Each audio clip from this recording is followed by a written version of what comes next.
Buenos días. Buenos días, Mayor General Gustavo Rincón Rivera, Secretario General de la Conferencia de Ejércitos Americanos, señores oficiales, señores suboficiales, señoras y señores. Antes de comenzar con mi intervención, quisiera tomarme solo un momento porque es la única oportunidad que voy a tener para agradecer de parte de la Pontificia Universidad Javeriana a las personas que desde la Conferencia de los Ejércitos Americanos han hecho posible toda esta organización que ustedes ven, que funciona como un reloj, muy a pesar de los mínimos inconvenientes desafortunados, pero muy pequeños e insignificantes, temas eléctricos, pero son ellos los que han permitido que esta organización funcione como funciona. Y entonces quiero agradecer en nombre de la Pontificia Universidad Javeriana y de manera personal a la coronel Sandra García Colmenares, al coronel Waldo Franco Ruiz, al coronel del Ejército Mexicano Freddy Balanzar, al mayor del Ejército Mexicano Daniel Lara Rodríguez, al mayor Alfonso Andrés Valencia Hernández, al capitán Julio Andrés Morales Sáenz, a la sargento viceprimero Piedad Cristina Olaya Gutiérrez, a la sargento segundo al sargento segundo Néstor Marín Arias, al sargento segundo Edgar Orozco Abella, a la cabo segundo Claudia Marcela Moreno Larrota, cabo segundo Ana María Llano Ruiz, y dentro del personal civil que también ha hecho posible de la parte de la Conferencia de Ejércitos Americanos que esto funcione, a el señor Julián Andrés Medina Cuellar, a quien quiero muy particularmente de parte de la Pontificia Universidad Javeriana saludar, porque tal vez ustedes no lo saben, pero toda esa imaginación y esa particularidad con la que fue elaborado ese detalle, con que fue elaborado cada cosa relacionada con la publicidad de este evento, salió en gran medida y principalmente de la cabeza y el esfuerzo del señor Julián Andrés Medina. También un reconocimiento especial dentro de ese personal civil a César Mutis, a Diana Carolina Velázquez, a Margarita Rosa García, a Ailén Jarlín Mejía y muy especialmente, y muchos de ellos, muchos aquí saben el porqué, muy especialmente a Doris Aquino Rincón. Bueno, ahora con su venia comenzaré con mi intervención en el día de hoy y pongo de presente que esta intervención hago mi condición de profesor de la Pontificia Universidad Javeriana, razón por la cual me permitiré muy seguramente algunas licencias, digámoslo así, pero que no tienen más objeto que el de querer construir academia en compañía de todos ustedes.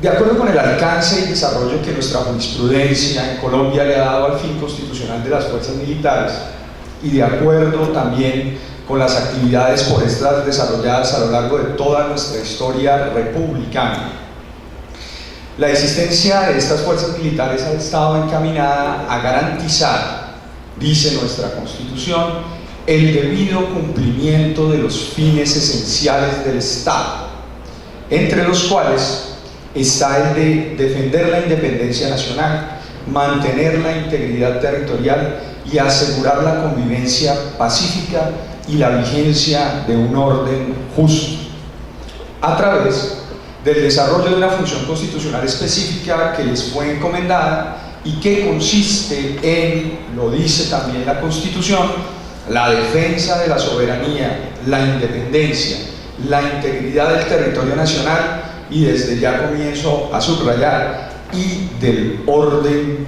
constitucional. Sin embargo, eso que se ve o parece tan claro dentro del marco de una sociedad azotada por un conflicto armado que todos ustedes saben lleva más de 50 años, se ha creado la falsa idea en Colombia, y creo que en diferentes partes del mundo, porque con el general mexicano, general Ramos, nos quedó bastante claro, se ha creado la falsa idea de que la actividad de las fuerzas militares y que de su funcionamiento se encuentra circunscrito a la existencia de ese conflicto.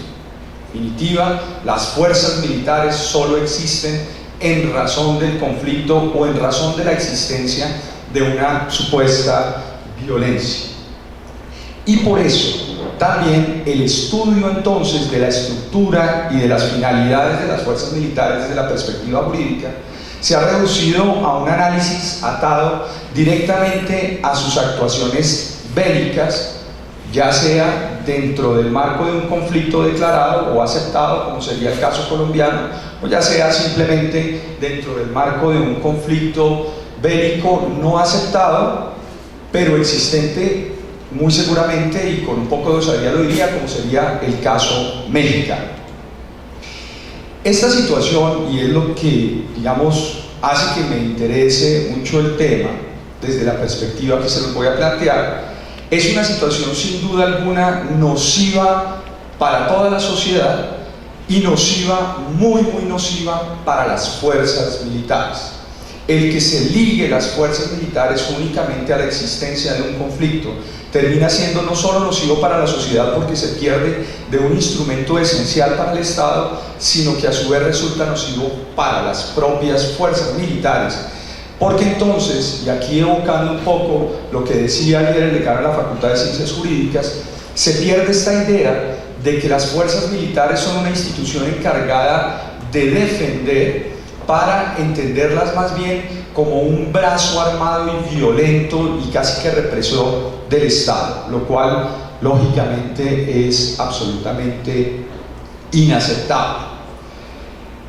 Por esa razón, y es un poco mi propuesta en el día de hoy, creo que la aproximación que se debe hacer a las fuerzas militares desde una perspectiva de un Estado constitucional, democrático, de derecho, debe ser una perspectiva mucho más omnicomprensible.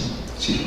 Las fuerzas militares no se pueden reducir a una actividad de simple fuerza, ni tampoco se pueden reducir, y desde ya también lo pongo de presente, a una institución ligada a un estudio completamente circunscrito a temas puramente penales o disciplinarios. Lo pongo de presente porque antes de proponer la problemática específica que quiero tratar en el día de hoy, creo que es esencial dejar en claro que la aproximación hacia el estudio de las fuerzas militares no puede continuar, como lo diría yo, y lo comentábamos hace unos instantes con el señor almirante Pacheco, que aprovecho para decir, es un honor que nos acompañe, le agradezco mucho, hace un gran esfuerzo por estar con nosotros. Discutíamos y decíamos, es que las fuerzas militares no pueden seguir siendo estudiadas única y exclusivamente desde la perspectiva penal. No pueden seguir siendo estudiadas únicamente desde la perspectiva penal o del derecho internacional humanitario, derechos humanos, por una sencilla razón, y es que hasta donde yo sé, y me perdonan que lo diga de esa manera, pero hasta donde yo sé, los militares no son una caterva de ladrones y delincuentes a los cuales solo se estudia desde la perspectiva del derecho penal, ¿no? Entonces, cuando uno dice, no, es que yo estudio el derecho militar, en general, la réplica es, claro, usted es un penalista. Entonces, no, yo no soy penalista. Entonces, usted sabe de derecho internacional humanitario, algo, pero de derechos humanos, no, tampoco me dedico a eso. Entonces, ¿cómo puede usted decir que usted se dedica a estudiar a las fuerzas militares si usted no sabe de derecho penal? Pues la respuesta es sencilla.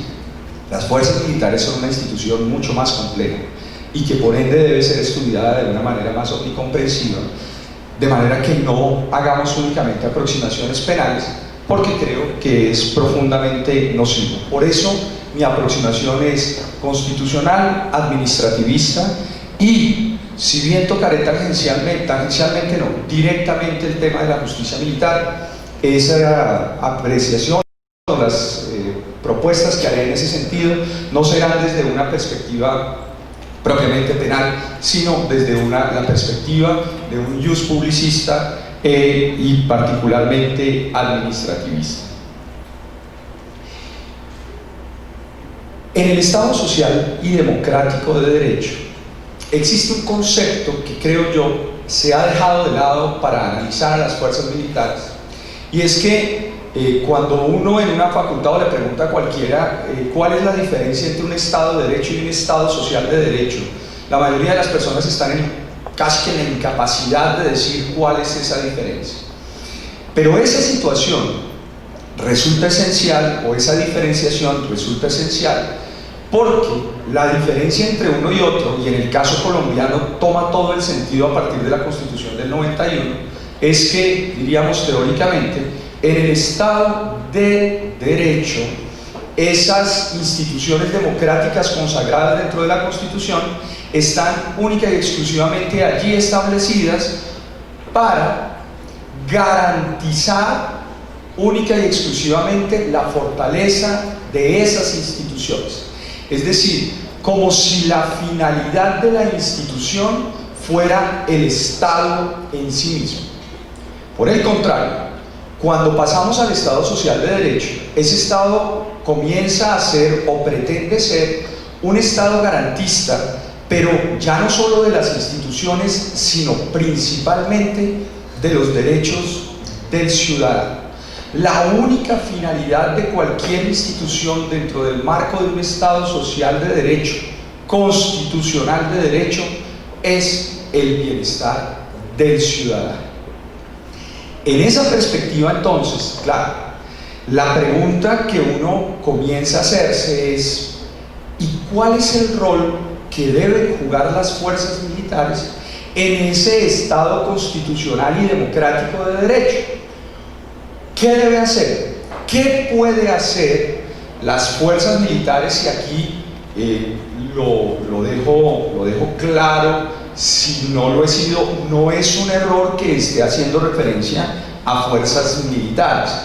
No estoy haciendo referencia, y desde ya lo pongo de presente, aunque pasaré a explicarlo en unos instantes.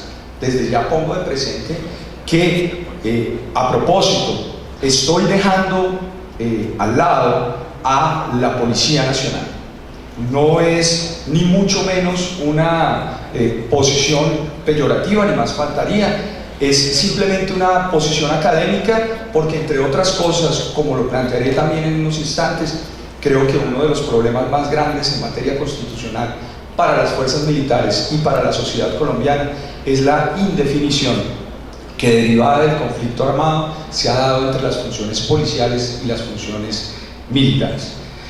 Pero entonces la gran pregunta es cómo esas fuerzas militares garantizan los derechos de los ciudadanos, hasta dónde pueden llegar, pero sobre todo cuándo tienen que actuar. A nosotros, desafortunadamente, el conflicto nos ha llevado a considerar que nuestras fuerzas militares en últimas tienen que actuar en todo, ¿sí? Tienen que estar presentes no solo en temas de desastres y demás, que yo diría el tema de los desastres es sobre todo una cuestión de imposibilidad material y económica que existe en nuestros estados.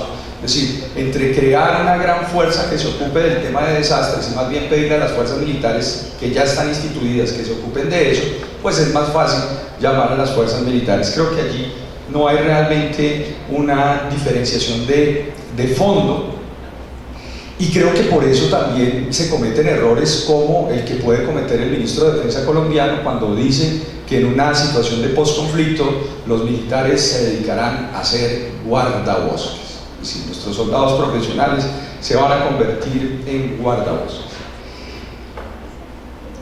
En esa pregunta de hacia dónde deben ir las fuerzas militares, qué rol juegan en un Estado contemporáneo, dónde deben actuar, la pregunta esencial que yo me hago siempre es: ¿en qué consiste realmente la función militar?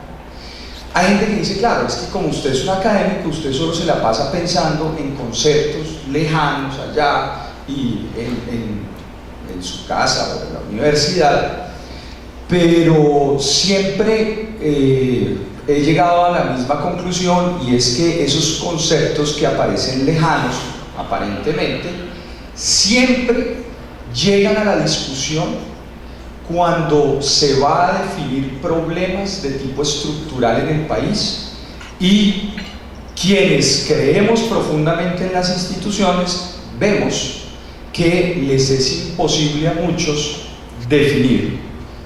Doy un simple ejemplo.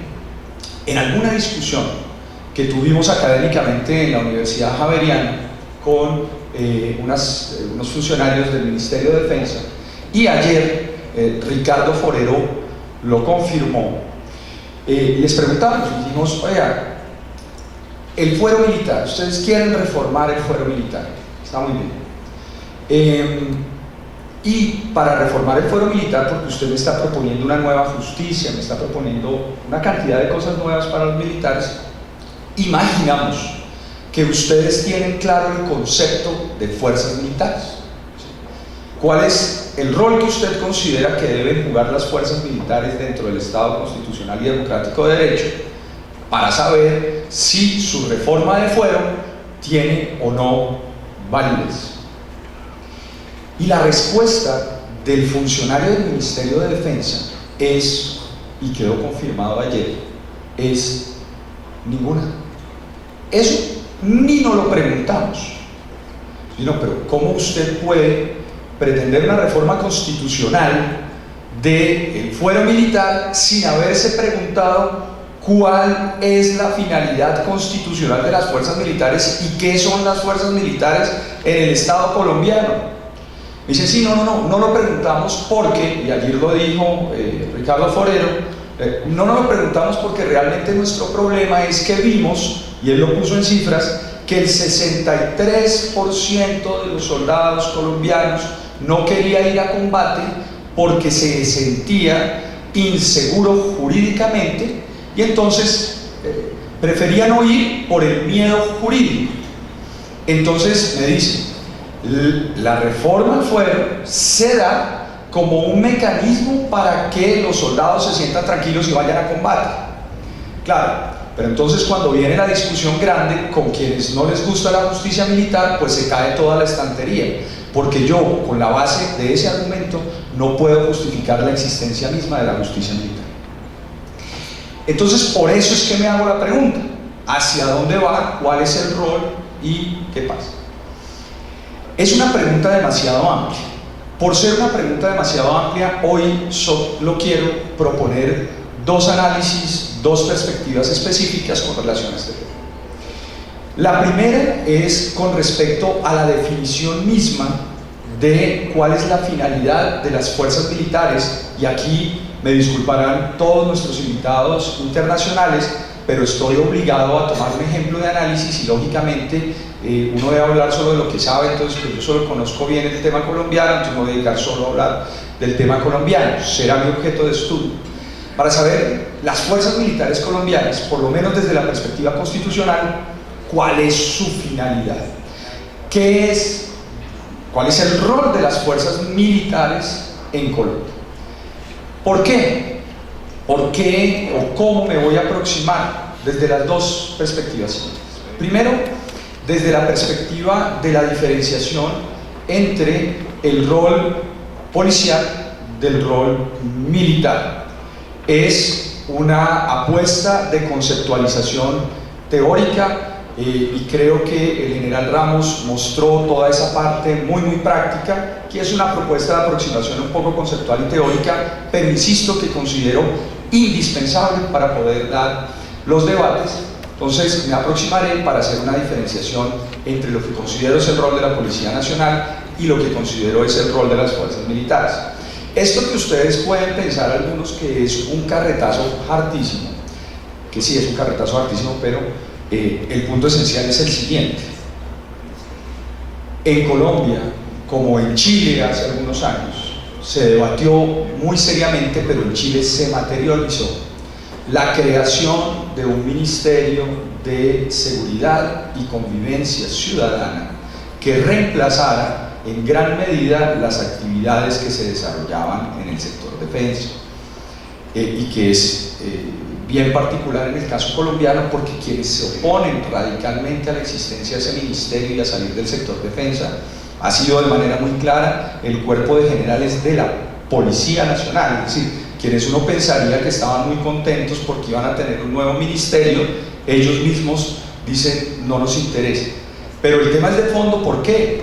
Porque es que si usted fragmenta el sector defensa para crear un sector de seguridad y convivencia ciudadana, en el caso, por ejemplo, colombiano, eso puede ser retroceder 50 años de historia, cuando la policía pertenecía al Ministerio del Interior y en últimas generó en gran medida esa distorsión un fortalecimiento del conflicto que tenemos hoy. Esa será la primera perspectiva. Y la segunda perspectiva será de la existencia misma de una justicia militar. Última, lo que quiero hacer es, a partir del análisis de la función militar, determinar cuáles son aquellos espacios en donde debe estar presente el Ejército Nacional, la Fuerza Aérea, la Armada Colombiana, y cuáles son aquellos espacios que deben quedar cuáles son aquellos espacios que debe ocupar la Policía Nacional. ¿Todo con qué fin? Con un fin único, y es la garantía de los derechos del ciudadano, pero ojo, desde dos perspectivas. Desde la perspectiva del ciudadano colombiano, que es, si lo quieren, receptor del servicio de los militares, pero a su vez, y muy importante, desde la perspectiva del ciudadano militar. Porque si no definimos claramente cuál es el rol de las fuerzas militares desde la perspectiva constitucional, será imposible, por lo menos en mi concepto, defender a su vez a los militares frente a cualquier tribunal, frente a cualquier tipo de cuestionamiento. Porque claro, si usted no sabe para qué es que está utilizando las armas realmente, pues entonces usted cómo va a defender el uso de las mismas después frente a los tribunales. Voy entonces a ocuparme del primer tema y parto de una de esas apreciaciones que muy seguramente fueron de esas que les dije que iba a ser una licencia que me iba a tomar, y es: yo tengo una posición muy tajante en términos conceptuales, y es que yo no creo que en Colombia se haya producido una policización, esa palabra no existe, una policización de las fuerzas militares o de la actividad de las fuerzas militares. Es decir, yo no creo que haya existido una intromisión de las fuerzas militares en actividades de policía, sino que creo que sucedió fue todo lo contrario. Hay una militarización de la Policía Nacional y surge de una distorsión en la interpretación del concepto constitucional de cuál es la finalidad de las fuerzas militares, concentrada en un punto específico. El artículo 216 de la Constitución colombiana dice que las fuerzas militares se ocupan del mantenimiento del orden constitucional. El general Ramos utilizaba otro tipo de conceptos para más de seguridad nacional, para hablar de algo que nosotros en Colombia lo circunscribimos a la idea de el orden constitucional. Por la idea del orden constitucional decidieron, no sé quién, no sé cuándo, porque he buscado en cualquier cantidad de libros a ver quién fue el que lo hizo, pero no sé en qué momento alguien decidió que el orden constitucional o que el mantenimiento del orden constitucional era el proteger al Estado de aquellos que querían subvertir el Estado. Es decir, el mantenimiento del orden constitucional, no sé en qué momento decidieron reducirlo a que existieran, se los digo francamente, en Colombia, guerrillas. Es decir, y fíjense de pronto con más claridad los colombianos cómo hoy se devuelve como un boomerang esa idea, que es: como usted mantiene el orden constitucional, le dicen usted solo tiene dos funciones: cuidar fronteras y mantener el orden constitucional. ¿Qué es cuidar las fronteras? Digamos allí todos, nadie tiene problema, que es defenderse con un enemigo externo, todos sabemos qué es. ¿Qué es proteger el orden constitucional? Y en Colombia nos dicen, es protegerse de las guerrillas. Porque las guerrillas quieren tomarse el poder. Entonces, cuando alguien se quiere tomar el poder, quiere decir que quiere acabar con el orden constitucional establecido. Luego, si desaparecen las guerrillas, pues desaparece la función constitucional, o por lo menos la necesidad de ejercerla. Y entonces, como desapareció eso, entonces, señores, ahora viene el espacio que tiene que ocupar la Policía Nacional.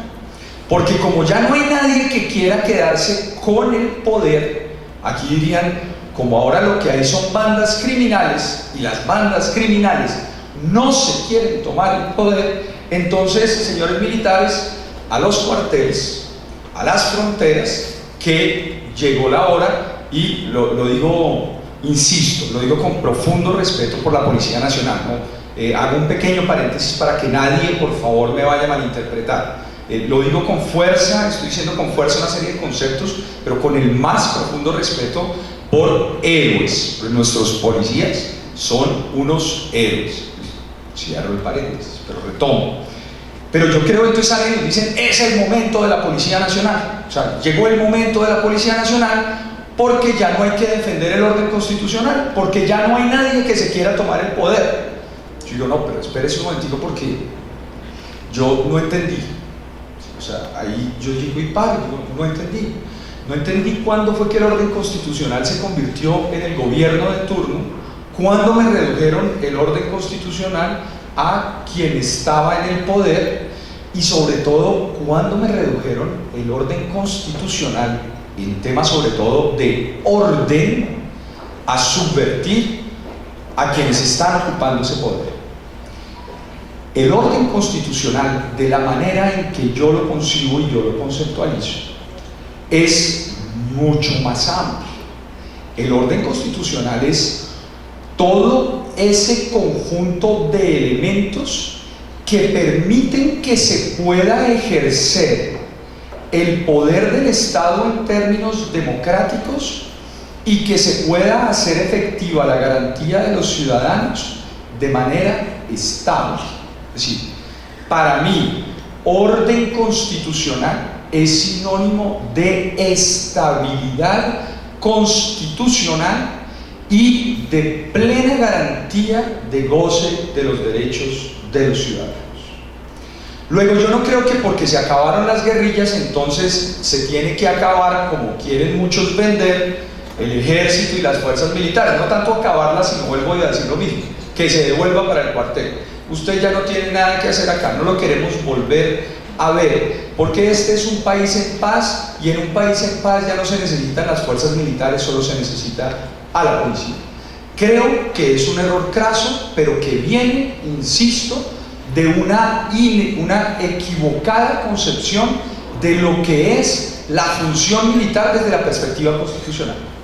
Convencido, insisto, de que el orden constitucional es un conjunto de actividades más amplio que la simple defensa del ciudadano. Porque eso además es importante. Piénsenlo desde la perspectiva que ayer planteó el decano Samper, cuando dice, mire, es que los militares no pueden ser igualados, no pueden ser tratados de manera simétrica con los guerrilleros, porque es que no es lo mismo utilizar las armas para defender a quienes no las quieren utilizar, a quienes creen, o mejor, a quienes no creen en la violencia, que utilizarlas para alcanzar el poder. Cuando yo estoy defendiendo a un ciudadano con las armas, desde la perspectiva que yo lo veo, yo no estoy protegiendo ese orden constitucional cerrado e inmerso en la idea única y exclusivamente de evitar que se subvierta el orden constitucional. No, yo estoy defendiendo un ciudadano. ¿Por qué? Para que él de manera estable pueda gozar de sus derechos. ¿Por qué? Porque eso hace parte del orden constitucional, y esa función, que es lo más interesante en el caso colombiano, existe desde la misma constitución, desde las viejas constituciones independentistas, desde las primeras republicanas. Es decir, desde la constitución del 12, 13, todas esas constituciones, ya las fuerzas militares tienen como función la protección del orden constitucional. Y jamás en nuestro ordenamiento constitucional esa función le ha sido otorgada a la Policía Nacional. Claro, pero allí entonces viene el gran cuestionamiento. Entonces, ¿usted qué va a poner a hacer a la policía? No, porque casi que el orden constitucional entonces lo abarcaría absolutamente todo. Entonces allí sí es donde podemos hablar de seguridad y convivencia ciudadana. Pasamos de una lógica de mantenimiento garantista de una estabilidad estatal. Entonces, la banda criminal será enfrentada directamente por las fuerzas militares en tanto y en cuanto ella altere la estabilidad del Estado.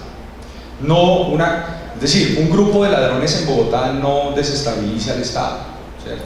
No desestabiliza nuestra actividad, pero una banda criminal en el Cauca, así no tenga jerarquía como la guerrilla, así no le interese tomarse el poder, así no le interese subvertir el orden constitucional, esa banda criminal está alterando el orden constitucional, porque esa banda criminal está impidiendo que en una región de este país los ciudadanos puedan gozar de manera plena de sus derechos.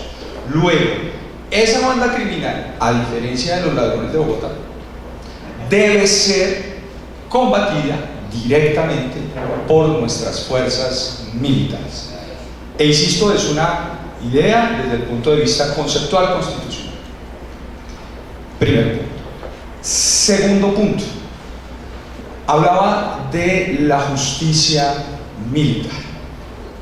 Y entonces aquí sí viene para mí la gran preocupación. ¿Por qué la gran preocupación? Por lo siguiente. Una vez más, ¿por qué es casi que un caballo de batalla de todos aquellos que están en contra de la justicia militar la siguiente idea? Todos aquellos que están en contra de la justicia militar dicen, es que la justicia militar es corporativista, es una justicia de corporación, es decir, entre ellos se juzgan, se acusan, y claro, en la mayoría de los casos dicen y se perdonan, ¿no? O sea, porque es todo entre ellos. Entonces, claro, eso es un corporativismo. Y entonces uno dice, no, pero es que las fuerzas militares desempeñan una función especial, una función diferente, que los jueces deberían conocer mejor. Y los únicos que pueden conocer cómo es eso son los propios militares. Entonces allí los enemigos de la justicia militar inmediatamente dicen, bueno, pero entonces sobre su idea nos va a tocar volver a la Edad Media para las justicias de corporación, y en el siglo XIX también las justicias corporativas. Entonces creemos un tribunal superior, una justicia especializada para los médicos, una justicia especializada para los ingenieros, una justicia especializada pues para cada uno, porque si solo aquel que hace algo puede entender cómo es, entonces pues nos tocó hacerle una justicia a cada uno. Claro, digamos, eso es una soberana estupidez, digamos, plantearlo de esa manera, sin duda, pero eso también quiere decir que nosotros tenemos que hacer un profundo esfuerzo por intentar justificar a las justicias militares, no desde la perspectiva del corporativismo, sino desde la perspectiva, en concepto constitucional y de principio. ¿Sí? No podemos, y lo digo francamente, y esta es otra de las licencias que me tomo como académico, no podemos francamente seguir diciendo que es que los militares deben ser juzgados por tribunales militares porque los únicos que saben cómo es la actividad militar son los militares. Porque, insisto, por esa vía se van a acabar todas las justicias militares. O sea, por lo menos lo digo como profesor de Derecho, porque es insostenible. Es insostenible, en mi idea, desde la perspectiva conceptual, una justicia de esa manera. Ahora, si ya usted lo que me dice es, mire, a mí me tiene que juzgar alguien que conozca, entienda y sepa analizar la especialidad y la especificidad de la función militar. Eso es una cosa diferente. Allí hay otra cosa. No es que un militar me tiene que juzgar porque él es el único que sabe, sino que me tiene que juzgar alguien que conozca, entienda y se haya apropiado de la especialidad y la especificidad de la función militar. Eso, pues ya yo creo que por lo menos los jueces militares sienten que viene el viajado, porque viajado en términos, es una palabra muy coloquial y qué pena con los traductores, los jueces militares ya pueden saber que viene el golpe, es decir, viene una afirmación tajante. La justicia militar tiene que ser una justicia especializada y su defensa debe, en mi concepto, ser sobre la base de una justicia especializada, determinada ¿por qué? Por la existencia de una función, y aquí sí hago otra afirmación tajante, la existencia de una función fundamentada en principios propios y diferentes de cualquier otra actividad. Esta afirmación, como juristas, muchos de ustedes deben advertir la fuerza. ¿En qué sentido?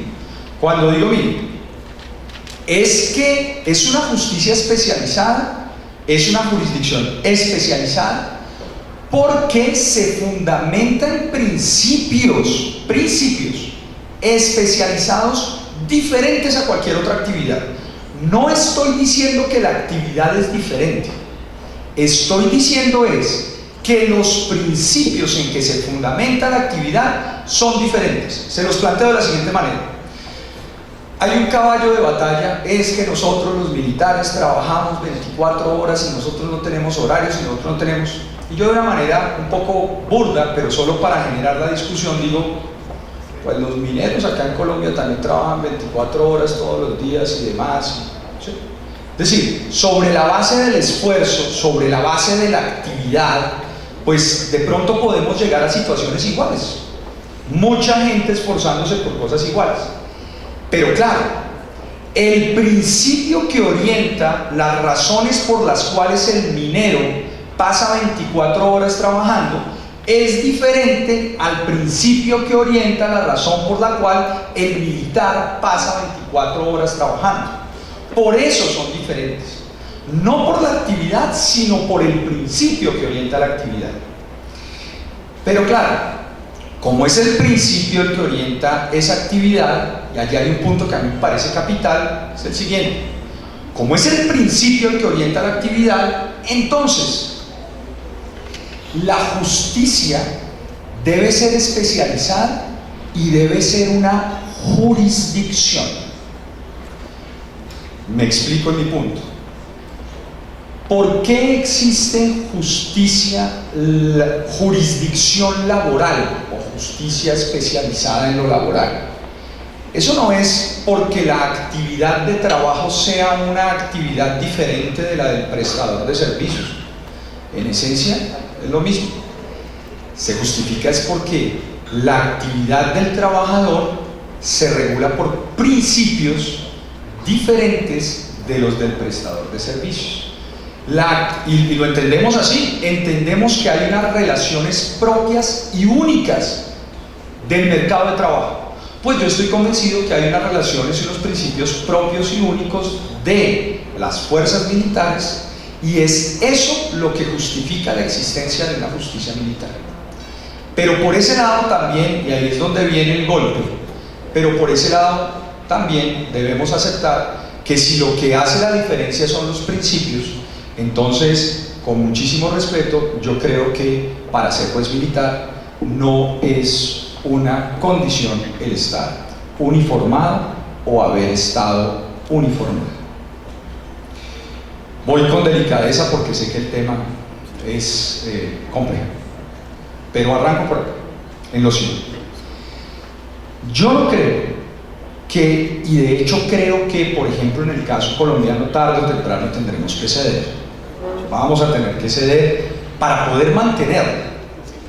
Vamos a tener que aceptar que nuestros jueces militares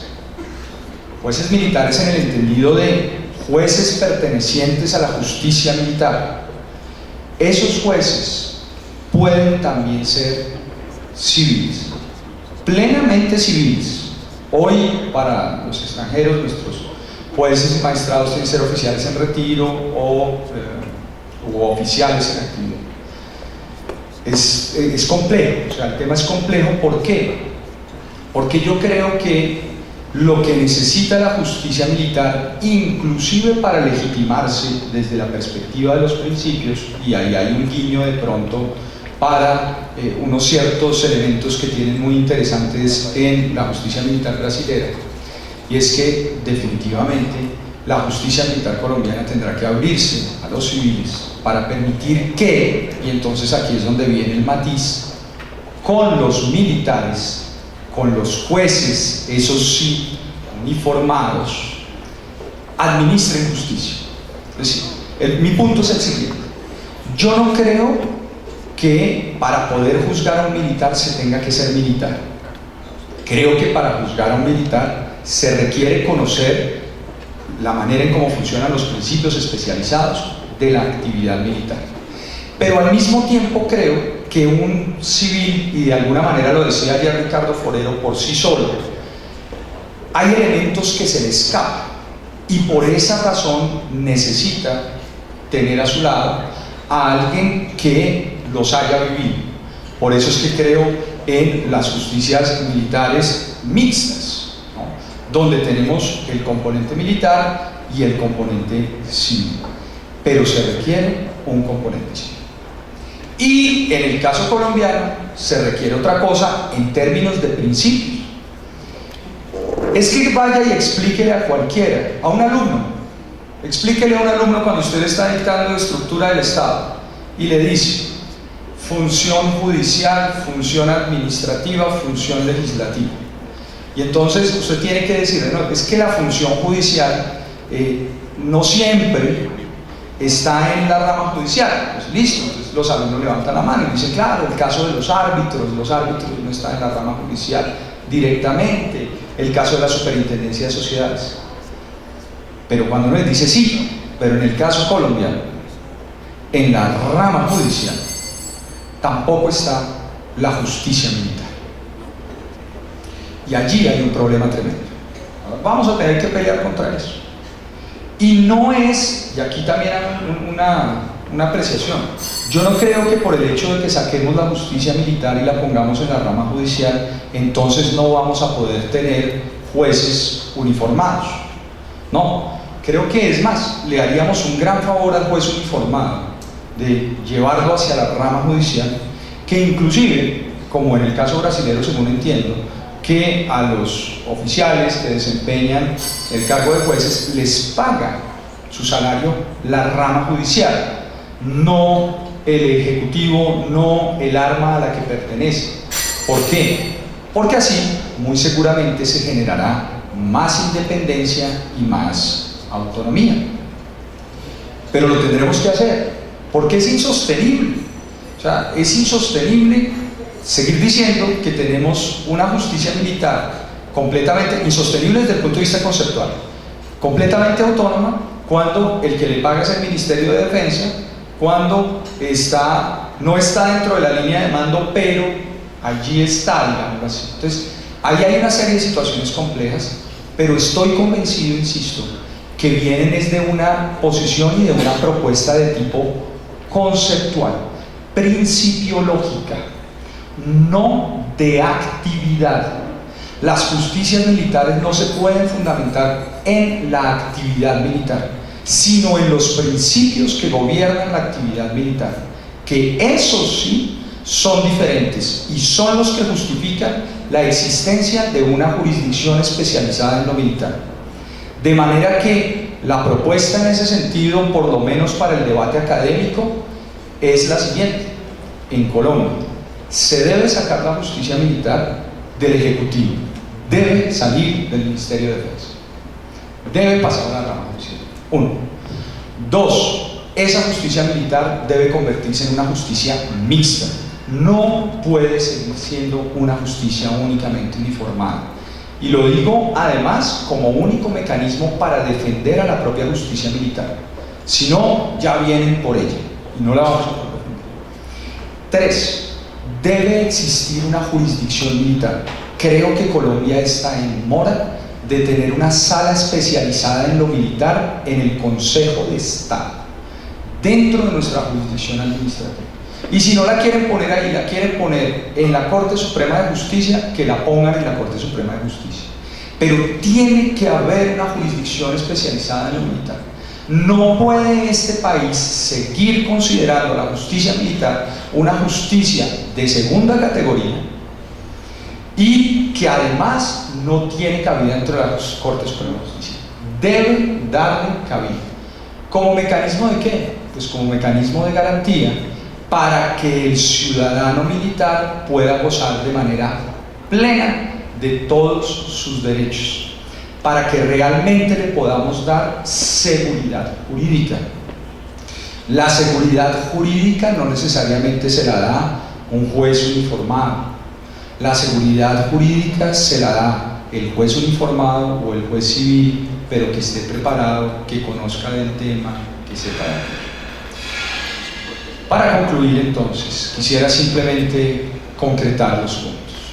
Creo que las fuerzas militares tienen un objeto y una finalidad constitucional clara, que es la protección del orden constitucional. Que ese orden constitucional la protección del orden constitucional es una función amplia que está ligada a la estabilidad en el goce de los derechos de los ciudadanos.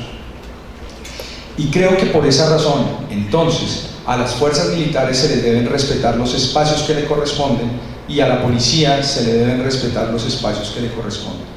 No militarizando a la policía, sino permitiendo que la policía pueda cumplir esa función que de manera tan valerosa ha venido cumpliendo, pero circunscrito a ella.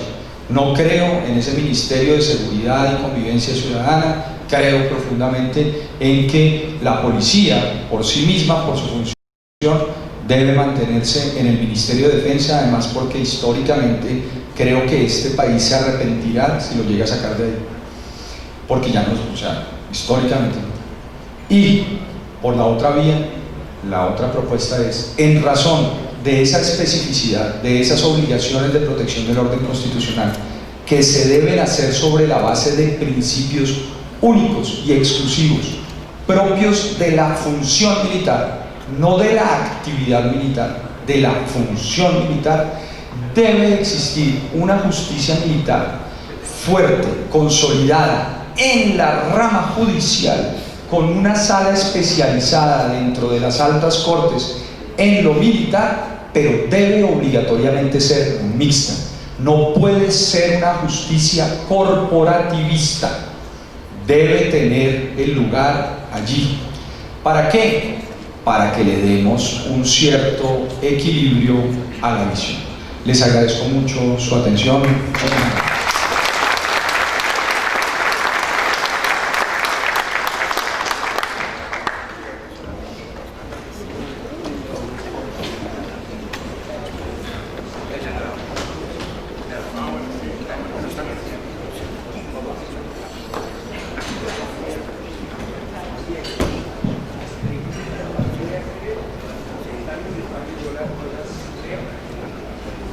I'm gonna read it.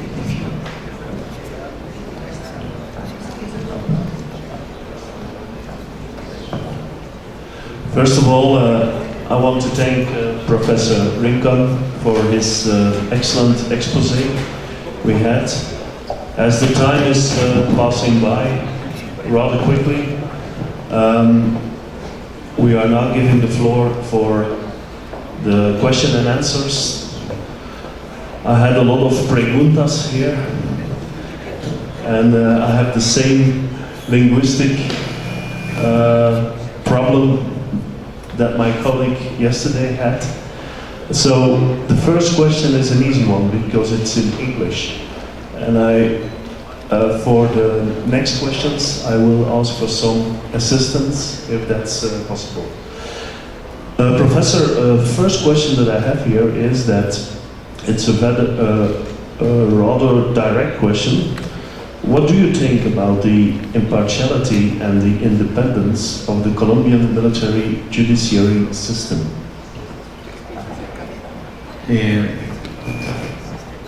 Primero que todo, muchísimas gracias por la pregunta porque me da la oportunidad de tomarme más licencias. Entonces ya voy a pasar a ser un poquito agresivo, pero por otro lado. Y es, ¿qué pienso de la imparcialidad y la independencia de la justicia ordinaria? Pues lo que pienso es que ella, en la mayoría de los casos, desafortunadamente brilla por su ausencia. Y allí, y lo planteo de esa manera porque, para aclarar un punto, yo no creo, y de pronto allí es importante la precisión. Cuando yo invito y digo que deben existir civiles dentro de la justicia militar, no es porque considere que los civiles por antonomasia somos seres de luz que brillamos por nuestra imparcialidad y anticorrupción por antonomasia. No. De hecho, creo que uno de los graves problemas que tiene este país es que estamos intentando convencer a la gente de que si las cosas se van para la justicia ordinaria, entonces allí sí habrá castigo, allí sí habrá justicia. Como si la justicia colombiana ordinaria no fuera el reflejo de la sociedad colombiana. Aquí llamo la atención sobre lo siguiente. Normalmente cuando un estudiante le pregunta a uno sobre la institucionalidad, lo que yo usualmente le respondo es, mire, como el estudiante todo lo que diga la Corte Constitucional es palabra de Dios, entonces es que la Corte Constitucional lo dijo. Digo, la Corte Constitucional lo dijo, luego allí no hay nada más que decir. Digo yo, no, pues mire, yo sí le quiero explicar una cosa. La Corte Constitucional, como cualquier institución política no en sentido de hacer política, sino institución política, es el reflejo de la sociedad. Luego, si en esta sociedad colombiana hay gente honesta, allá también hay gente honesta. Si en esta sociedad colombiana hay gente corrupta, allá también hay gente corrupta. Si en esta sociedad colombiana hay gente imparcial, allá también, y si hay gente parcializada, allá también. Luego, no es cierto que porque va para la justicia ordinaria, entonces ya allí todo será transparente. Y si alguno de ustedes tiene la oportunidad, como yo, de ganarse la vida en la carrera séptima con un código debajo del brazo litigando, pues sabrá que en la justicia ordinaria es mentira que brilla por su imparcialidad. Por eso mi propuesta en tema civil está desencaminada a otra cosa. Mi propuesta de la participación de los civiles está desencaminada a generar un equilibrio en el análisis de la función militar y en el análisis de los militares. En ocasiones, inclusive para los mismos militares, la presencia de civiles puede terminar siendo un componente inclusive que atenúa la rigidez del juzgamiento. A los civiles se les olvida que los militares, por ser militares, juzgan con un rasero absolutamente pesado, o sea, cae la mano fuertísimo, porque por sus propios principios de disciplina y obediencia, el más mínimo error se castiga con una fuerza capital, y de pronto la presencia de un civil lo que hace es atenuar un poco la posición, o sea, presentar una posición diferente. Entonces, cuando yo planteo que deben haber civiles allí, es para que haya equilibrio en el análisis, no porque crea que nosotros los civiles somos fuentes de imparcialidad. Thank you very much, Professor.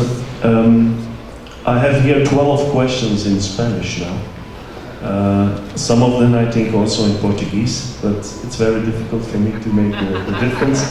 So I will now give, in a very discriminatory way, the questions to the professor. I will give him 2 or 3 so that he can choose his answers.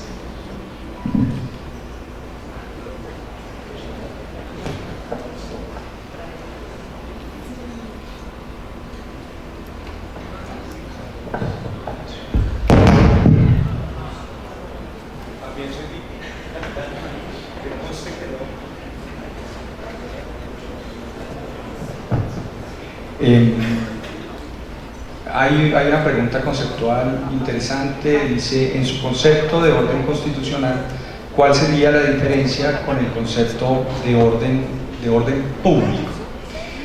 Es una relación de género-especie.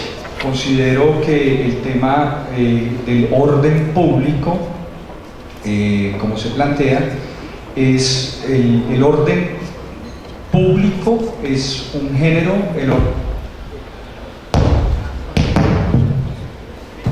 el orden público es un género, el orden constitucional es una especie. ¿Por qué lo planteo así? Porque dentro de la idea de orden público cabe todo, es decir, equilibrio, pues cuando salen en una universidad a hacer una manifestación están alterando el orden público, entonces el orden público sería esa idea de seguridad general dentro de la cual tenemos un componente de orden constitucional para fuerzas militares y un componente de seguridad y convivencia ciudadana para la Policía Nacional.